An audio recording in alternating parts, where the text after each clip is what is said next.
Then I heard a loud voice in heaven say, now have come the salvation and the power and the kingdom of our God and the authority of Christ, for the accuser of our brothers who accuses them before our God day and night has been hurled down. Revelation 12 verse 10, hearing the voice of God. Let us look at this voice very briefly. If you look at this voice, it is not stated who spoke. Yeah? But the only thing written here is, I heard a loud voice in heaven. Who spoke? Who spoke? These are a divine communication systems that declare the results of a certain spiritual adventure. The voice of the divine. Number one, the voice itself releases salvation. I know you may tell me, bro, but you need to understand.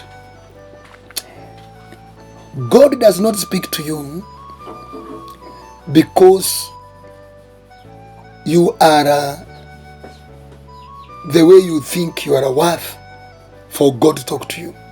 Because remember, after Adam and his wife sinned against God, still God spoke with them.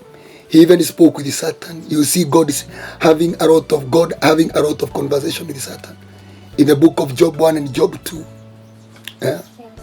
Wanakuraga story. You see even Jesus in the desert, they were there having a conversation. Jesus and Satan. So, but the voice of God, one we are pursuing, is not the voice of condemnation. Get that? Because if you look at this voice, say, now have come the salvation. How could have John known there is salvation? Because he is not seeing salvation with his eyes. But when the voice is said, so the moment you hear the voice of God, always look at the something you are going through, that God has spoken. The next thing you see is deliverance, is ransom, is redemption. The voice of God. God will never speak out without an intention of saving. That is the most important thing. Number two is power. The moment you hear the voice of God is speaking to you, the next thing you will notice with you, you will start to function with superordinary energies that are not within the human equations. Number three, the kingdom of our God. Jesus said, thy kingdom come, thy will be done on earth as it is being done in heaven. And here he is saying, now have come the kingdom of our God. And that's why Jesus had to come and speak to us literally, because that speaking is the one that releases the kingdom itself. That voice is the one that releases the kingdom. Then number 4, he is saying, and the authority of Christ. And this is very sweet. It is when God is speaking, his authority is experienced in substance.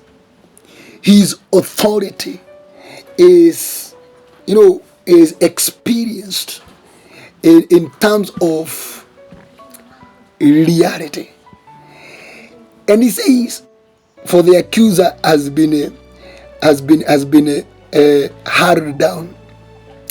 The same voice of God, the hearer, the listener, that voice conquers the dark kingdom in you. That voice itself, any Satan that was new, is hurled down.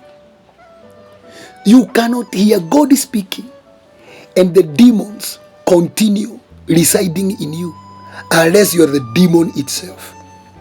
Because when God speaks, the demons tremble and they fall and they scatter. So the voice of God is very important. Then he says, they overcame him by the blood of the Lamb. John was there seeing battle, but he did not note the weapon that was used.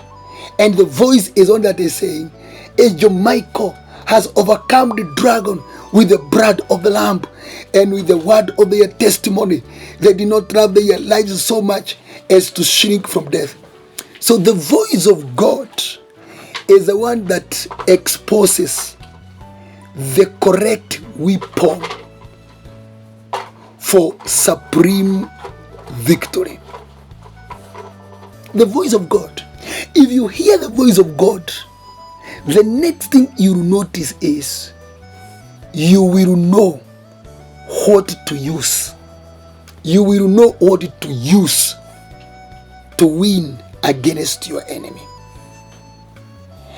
If you look there still as we follow this voice, therefore rejoice, you heavens, and you who dwell in them. The voice of God releases the energy of happiness, those hormones. But here we are speaking about the spiritual aspect, where the voice of God is speaking. The moment you hear God,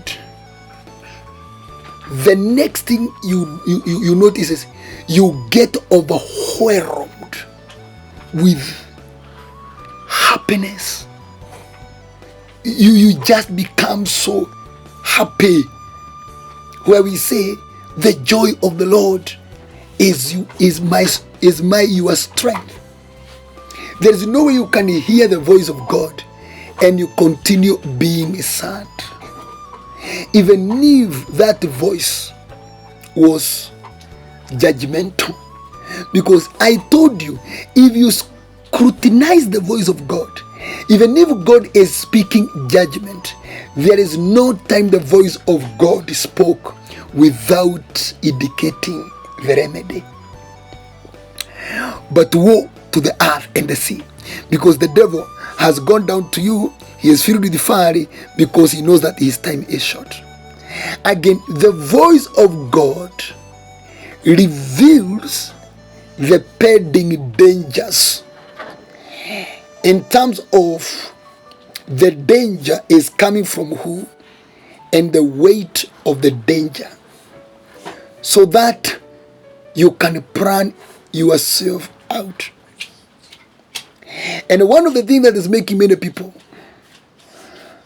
be overwhelmed by the moments of difficulties is because the difficulty comes when you are not in knowledge of it. You just find yourself in the trouble.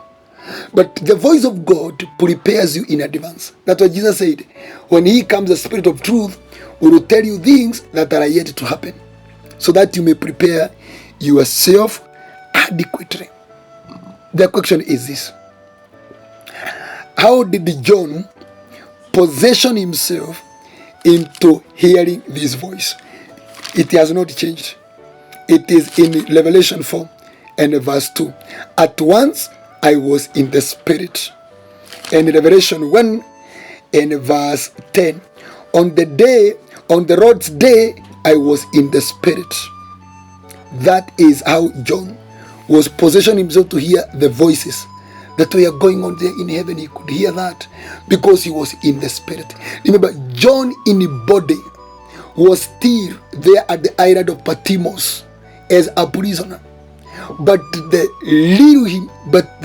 real himself was somewhere in heaven there.